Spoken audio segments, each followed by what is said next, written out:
নমস্কার বন্ধুরা, পুষ্পর রান্নাঘরে তোমাদের সবাইকে স্বাগতম। আজকে চলে এসেছি, দেখো আমি তোমার মোচা রান্না করব। এখানে জিরে তেজপাতা ফোড়ন দিয়ে দিয়েছি, আর এখানে দেখো চিংড়ি মাছ নিয়ে নিয়েছি একটা বড় সাইজের আলু, একটা টমেটো, একটু আদা গ্রেট করে নিয়েছি।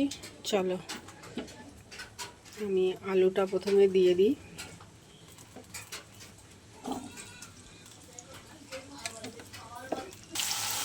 দেখো বন্ধুরা, আমি আলুটা বেশ ভালো করে ভেজে নিচ্ছি।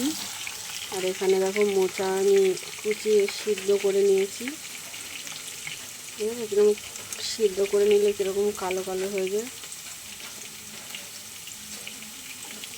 চলো এখানে দেখো হলুদ গুঁড়ো, জিরের গুঁড়ো, লঙ্কার গুঁড়ো, স্বাদ মতো লবণ নিয়ে নিয়েছি। চলো দেখো বন্ধুরা, সবগুলো মশলা আমি একবারে দিয়ে দিয়েছি। দিয়ে এবার আমি সুন্দর করে বেশ কষিয়ে নেব। আলুটা আমি তুলে নিয়ে একবার আলুটাও বেশ ভালোভাবে সিদ্ধ হয়ে যাবে। চলো দেখো বন্ধুরা, এই মোচাটাও দিয়ে দিয়েছি। আর এখন আমি ঢাকা দিয়ে দিয়ে গ্যাস সিম করে দিয়ে আমি বেশ সুন্দর করে কষিয়ে নেব।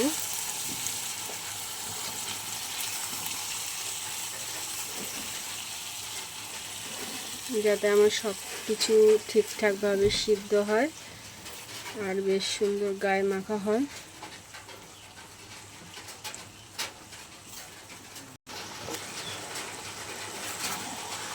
দেখো বন্ধুরা, মোচা রান্না করা প্রায় আমার হয়ে এসছে। এখন আমি গরম মশলা আর ঘি দেব, তারপরেই নামিয়ে নেব। আমার রেডি হয়ে যাবে একদম মোচার তরকারি।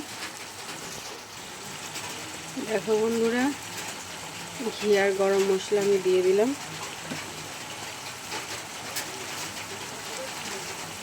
চলো এবার আমি নামিয়ে নিই। তোমাদের যদি ভালো লাগে তোমরা লাইক করো, কমেন্ট করো, শেয়ার করো, সাবস্ক্রাইব করো। আজকের মতো রাখুন, টাটা।